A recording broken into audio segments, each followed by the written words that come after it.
What's going on, guys? Ryan with Jedha Patrol back. Another video. Today, we're going to take a look at the SpiderMan 2099. We're going to take a look at the Miles from Miles into the Spider-Verse, well, more part 2, and what they've got on display at Secret Base for Gwen Stacy. Let's check it out.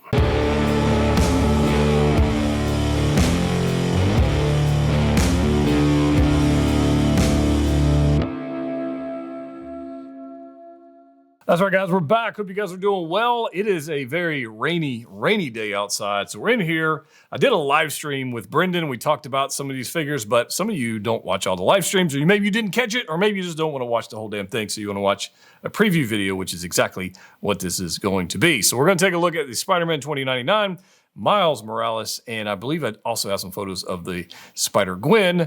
And we'll talk about, should you buy these? Will I be buying them? Should you pass on them? Whatever that is. And let's have a chat. So I've got photos of them on display at Secret Base. That's what we're going to look at and see how awesome these things either are or they're just terrible and we'll save some money. I don't know. Let's get into this. First up, we got the head sculpt for the SpiderMan 2099. And I must say, the head sculpt, I haven't seen any complaints at all about the head sculpt, like none. It's actually quite good all the way around. And I have several angles of this guy. We'll kind of zoom in a little bit here. But we got several. Obviously, these are the prototypes. Got a little dust action going on right there. But the paint application, the animated style, just like they did with Spider-Gwen on the first film, and obviously Miles on the first film, I have no doubt they can nail the animated style, which makes me wonder, if they do some animated clones for us, that would be pretty stinking cool too. So separate rolling eyeballs on there, not the PERS system. I said this on a live stream. PERS is a totally separate system. PERS stands for paired eye rolling system, which was something they did in the past on the old Jokers and different things, and that system sucked. This is separate rolling eyeballs, so they're not paired; they're separate. So for those out there confused by that, two different things, but they do look great. So here we go. We've got some hands, the sculpt and the paint application and the character design on SpiderMan 2099. Again, no complaints whatsoever. I think it looks quite good. So I got some clawed hands like we saw with the video game version of SpiderMan 2099. Obviously, we're going to have that here, and it looks great. So we're going to have a luminous reflective effect, which I really could not give a damn about, unless you got a specific like UV light, black light display setup. It's pretty useless. And then if you wanted to pair them with the other figures that don't have that, then it would, I don't know, it'd be weird. But here we go. Here is the point of contention. And we're talking about the actual build and the body of this SpiderMan 2099. So, when I first saw the promo photos, I was like, okay, maybe it's die cast, because it's got the Iron Man vibe to it, right? It's got the Iron Man joints. It's got the ball socket on the shoulders and the giant elbows like we see on Iron Man figures. Nobody complains about those.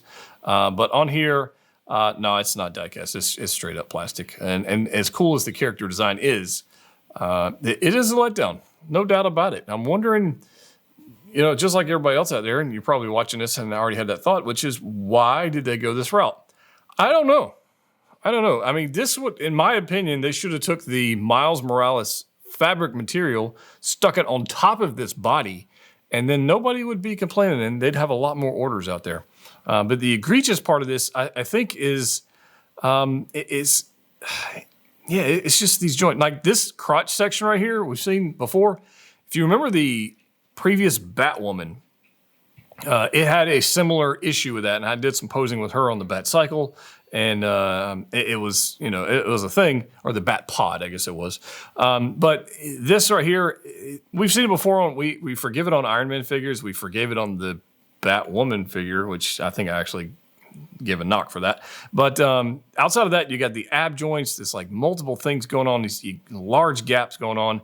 And I think they missed the boat on this one, guys. I don't hate it. I know there's a lot of venom out there. No pun intended. Well, maybe it's pun intended. No, there's a lot of venom out there for this particular figure, and thinking like this is the end of Hot Toys, and this is the, what are they thinking? And it's a Marvel Legend and all this kind of stuff. I think Marvel Legend's a bit strong of a criticism on it. I think it's a design choice, an artistic choice, and it fell short. And the way companies will figure that out is in the pocketbook, right? When a lot of you don't actually buy this figure, but there are some of you who do want this figure and will probably be convinced after seeing the film that you need this figure. We'll see. The film's not released yet. I'm not 100% sure how that's going to play out, but I do like the effects. And I usually don't, but even on the blogger photos, the effects they use and the poses they pulled off were quite fantastic. And you know, I'm a fan of them, actually. I think they look cool. But one of the issues that we can zoom way in here that we've got is the plastic nature of the exoskeleton, I guess, if you will. And I'm a little concerned on like paint applications and it's going to rub. Now, this is a prototype here, so don't mind the paint applications on this one. But on the finished product, you know, how's it going to hold up? But I guess at the end of the day, it doesn't really matter because most of you are not going to buy this figure. Look at those claws. I mean, you got to admit the color contrast and the character design is beautiful. But let's go into the Miles. So Miles, we have, I have some problems with Miles too. That might surprise you because I really like the previous Miles version. The head sculpt here looks just fine. I have no issues with that. I think it's a good smirk. It's a good like eyebrow. Got the eyes looking forward. Dig that. The hair, there's been a lot of talk about the hair, and I don't really have a problem with the hair and the way it connects. The previous version had swap out hair, so that wasn't not that big a deal to me. Again, it's a prototype. I think if you don't have the previous Miles version, then you probably should just go ahead and get it. So there is a difference in design of the suit from this film, from the previous film. We got this nice red stripes going on down the side, and we got red palms on him. Outside of that, it looks to be the exact same scale. It's got this little metallic undersuit thing going on, which is interesting. Once again, people are going to be, you know, going crazy because these are not a licensed shoe. For those sneakerheads out there, yeah, I don't know what to tell you, but I don't really give a damn about that. But here we go. We got the nice slip over collar, I guess, if you will, for the neck if you want to have them in a casual outfit. That's a cool character, or it's a cool design to make that happen, but it is kind of a pain to deal with. We got a little comic book, got a jacket. Special edition bonus, that's pretty cool. So if I was going to get this figure, I would want that because this is a cool head sculpt, and I like it very, very much. And I think it's going to, depending on what it does in the film, might be a good reason to pick that one up. 7 rolling eyeballs on this one, which we did not have on the previous figure, so that's one upgrade. It's not a big enough upgrade for me to want to pick another one of these up. In my opinion, it's just not. But, you know, might be for you. Spider Sense is pretty cool. And then we got the red palms and all the normal hands that we've seen 450,000 times. So there we go. Pearlescent little effect on the eyes and magnets. We got the jacket.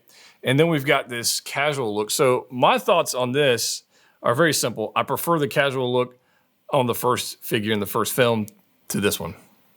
That's just me. Now, if you're in New York and you know this is a thing, you really like this, and by all means get it. It doesn't mean I just don't see it warranting an additional $300 for a figure when it's essentially the same figure. Again, if I see the film and it blows my mind away, yeah, maybe, but I prefer the casual outfit on the previous version. I prefer the accessories on the previous version.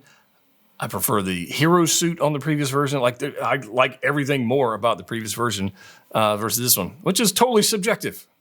You may like this one better than the other one, and that's fine. Not only that, but you can get the previous version at a pretty significant discount right now, and you can have it now versus a year and a half from now. So that's the thing, right? Diorama backdrop is interesting. The execution, once again, by Hot Toys is disappointing. It's cardboard. I like the hands coming through, the little multiverse. I dig that. But the actual construction, I think I got a photo of this. Yep. The actual construction of this diorama base is cardboard. I mean, we'll zoom out into this guy, but this is just straight up folded cardboard. And yeah, it'll never leave the box for me. Never. It just will never leave the box. So the normal base is just fine. I see no reason to go crazy with that. The previous backdrops for Miles and Spider-Gwen were actually quite fantastic. This one doesn't have that same vibe. So there's your alternate casual look, separate rolling eyeballs, and a bunch of hands.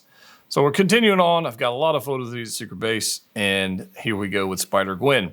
So essentially very similar to the previous version, just like I said. Now, we haven't seen the promo blogger photos of this to know what all accessories are, but she is on display, and it is different. It is different. Looks similar, but it's a little different. With the pink forearms and pink gloves.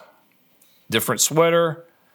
I kind of like the pink hands on that. I think it looks good with the pink forearms. I kind of dig that. But we haven't seen a head sculpt with this, so surely we would get one. We got different shoes.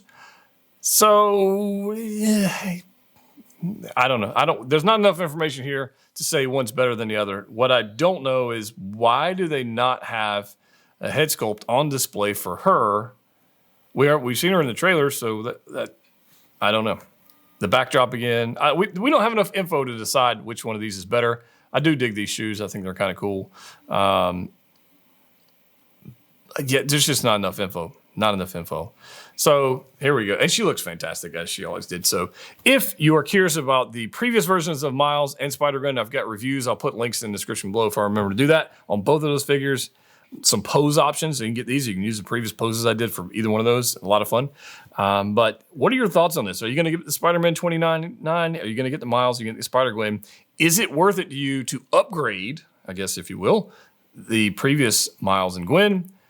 Or are you happy with the original version? I'd like to hear your thoughts. If you want to pre-order any of these, there's a link in the description below if you'd like to do that. I don't think many of you are going to get them, but I could be totally wrong. Tell me in the comment section. If you haven't already subscribed to the channel, please do so. That would be amazing. And as always, click what you like. See you next time.